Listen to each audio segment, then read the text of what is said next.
Hello everyone, welcome back to my channel. আশা করছি সবাই খুব ভালো আছেন।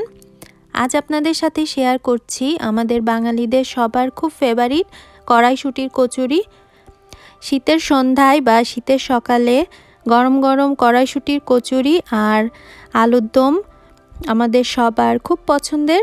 তো চলুন দেখে নিই কীভাবে এই মজাদার রেসিপিটা তৈরি করতে হয়। আশা করছি আমার আজকের এই রেসিপিটা আপনাদের ভালো লাগবে। ভালো লাগলে প্লিজ চ্যানেলটি সাবস্ক্রাইব করে সাথে থাকবেন। কচুরি তৈরি করার জন্য প্রথমেই আমি ডো তৈরি করে নিব। তার জন্য এখানে একটা বলে আমি নিয়ে নিলাম 2 কাপ ময়দা। 2 কাপ ময়দার কচুরি আজ আমি তৈরি করছি। তো সেই অনুপাতে আমি এখানে দিয়ে দিলাম 1 চা চামচ থেকে সামান্য কম লবণ। তারপর এখানে দিয়ে দিলাম আমি 1 চা চামচ চিনি। এখন আমি দিয়ে দেব 3 টেবিল চামচ তেল। সাধারণত লুচি তৈরি করার জন্য আমরা যেরকম ময়াম দিই সেরকমই দিতে হবে, তবে তেলের পরিমাণ একটু বাড়িয়ে দিতে হবে, এতে করে কচুরি খুব খাস্তা বা ক্রিস্পি হবে। তো 3 টেবিল চামচ সয়াবিন তেল এখানে আমি অ্যাড করে দিলাম।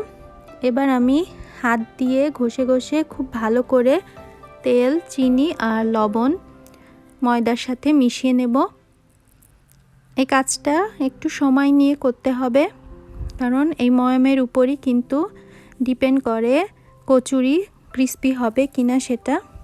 তো দেখতে পাচ্ছেন ঠিক এভাবে করে মেখে নিতে হবে। দেখতে পাচ্ছেন 3-4 মিনিট ধরে আমি খুব ভালো করে ময়দার সাথে তেল, চিনি আর লবণ মিশিয়ে নিয়েছি। এবার আমি এখানে জল অ্যাড করব, তবে জলটা একবারেই দিবেন না, অল্প অল্প দিবেন আর মাখবেন।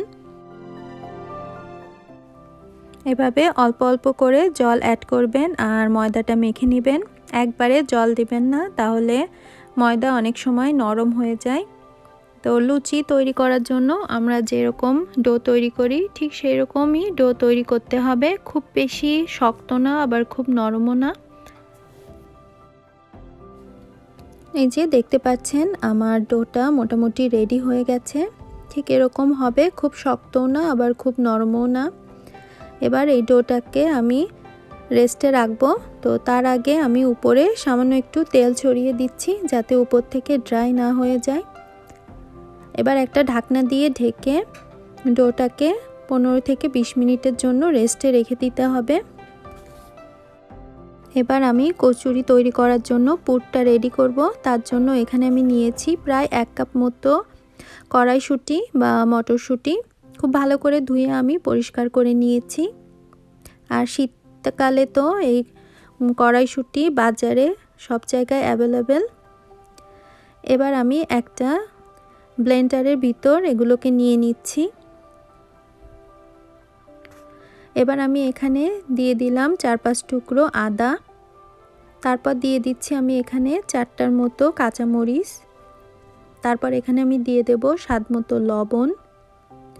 এখন দিচ্ছি আমি 1/2 চা চামচের মতো জিরা পাউডার, আর দিলাম 1/2 চা চামচ চিনি। এবার আমি সামান্য জল দিয়ে এটাকে ব্লেন্ড করে নিয়েছি। এই যে দেখতে পাচ্ছেন খুব ফাইন একটা স্মুথ পেস্ট তৈরি হয়েছে। এবার একটা প্যানে আমি দিয়ে দিয়েছি 1 টেবিল চামচ মতো ঘি। আপনারা ইচ্ছা করলে এখানে তেলও ইউজ করতে পারেন, তবে ঘিটা দিলে টেস্টটা খুব বেশি ভালো হয়। তো ঘিটাকে আমি খুব ভালো করে একটু গরম করে নেব। এখন এখানে আমি দিয়ে দিলাম 1/2 চামচের মতো কালো জিরা। কালো জিরাটাকে ঘিয়ের সাথে আমি খুব ভালো করে একটু ভেজে নেব। এবার আমি যে পেস্টটা তৈরি করে রেখেছিলাম সেই পেস্ট দিয়ে দিলাম।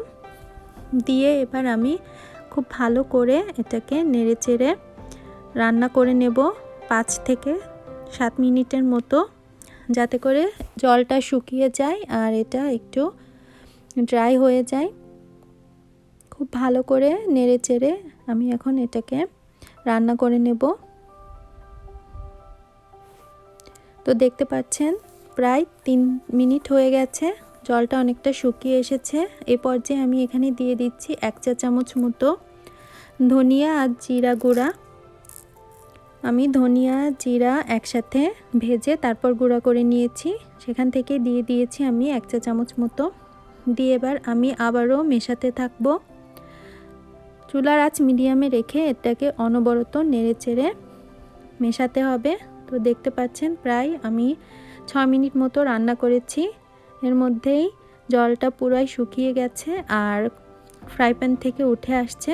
তো আমার পুরটাও রেডি হয়ে গেছে। এটা আমি প্লেটে নিয়ে নিয়েছি। তো এটাকে ঠান্ডা হতে দিতে হবে। ঠান্ডা হলে তারপর আমরা কচুরিগুলো তৈরি করব। তো পুরটা আমার ঠান্ডা হয়ে গেছে আর এদিকে যে ডো তৈরি করে রেখেছিলাম তার থেকে আমি এরকম ছোট ছোট বল বানিয়ে নিয়েছি। আপনারা আপনাদের পছন্দ মতো ছোট বড় সাইজের করে নিতে পারেন। এবার আমি এখান থেকে একটা বল নিব,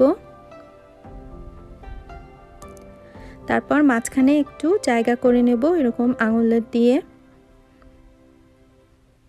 এখন আমি এখানে প্রায় 1 চা চামচ মতো যে পুরটা তৈরি করেছি আমি কড়াইশুঁটি দিয়ে, সেটা দিয়ে দেব।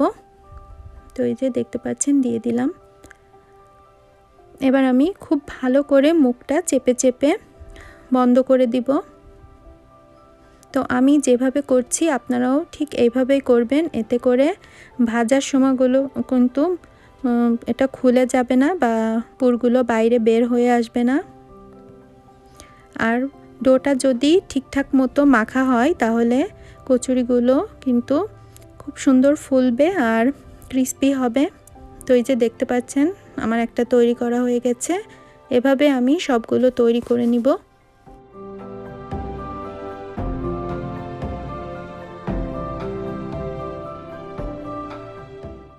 আমার সবগুলো তৈরি করা হয়ে গেছে, এই যে দেখতে পাচ্ছেন। আর উপর থেকে আমি সামান্য তেল দিয়ে দিয়েছি।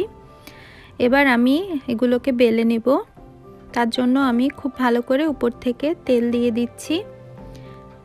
উপর নিচে খুব ভালো করে তেল দিতে হবে আর খুব সাবধানে এটাকে বেলতে হবে, খুব বেশি প্রেসার দেওয়া যাবে না।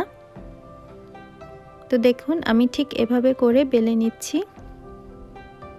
লুচি তৈরি করার সময় আমরা যেরকম প্রেসার দিয়ে বেলি সেভাবে বেলবেন না, জাস্ট অল্প প্রেসার দিবেন। ঠিক এভাবে করে আমি গোল লুচির মতো তৈরি করে নেব। এই যে দেখতে পাচ্ছেন খুব সুন্দর করে এভাবে আমি বেলে নিচ্ছি। তো বেলা হয়ে গেলে এগুলোকে আমি গরম তেলে ভেজে নেব। আর তেলের টেম্পারেচার কিন্তু খুব গরম করে নিতে হবে, কারণ তেল যদি ঠান্ডা হয় তাহলে কিন্তু কচুরিগুলো ফুলবে না আর ভেতর থেকে পুরগুলো বের হয়ে আসবে। তো সেদিকটা খেয়াল রাখবেন। তো আমার একটা বেলা হয়ে গেছে, আমি এটাকে একটা প্লেটে রেখে নিচ্ছি। এভাবে করে আমি সবগুলো কচুরি বেলে নেব।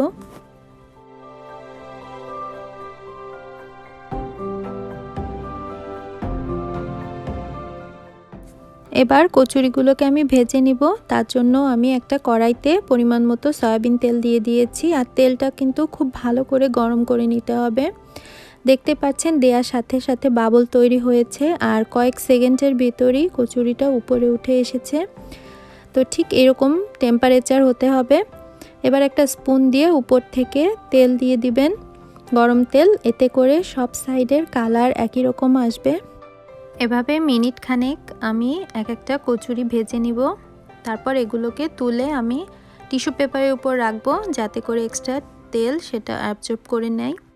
তৈরি হয়ে গেল দোকানের মতো ফুলকো ফুলকো মজাদার কড়াইশুঁটির কচুরি। একটা কচুরি আমি আপনাদের ভেতর থেকে ছিঁড়ে দেখাচ্ছি। দেখুন ভেতরটাও কত সুন্দর হয়েছে আর পুর কিন্তু একটুও বাইরে বের হয়ে আসেনি ভাজার সময়। তো আমি যেভাবে তৈরি করেছি আপনারাও যদি সেইভাবে কচুরি তৈরি করেন তাহলে আপনাদের কচুরি এরকম দোকানের মতো পারফেক্ট হবে। এবার আলুর দমের সাথে পরিবেশন করুন গরম গরম মজাদার কড়াইশুঁটির কচুরি।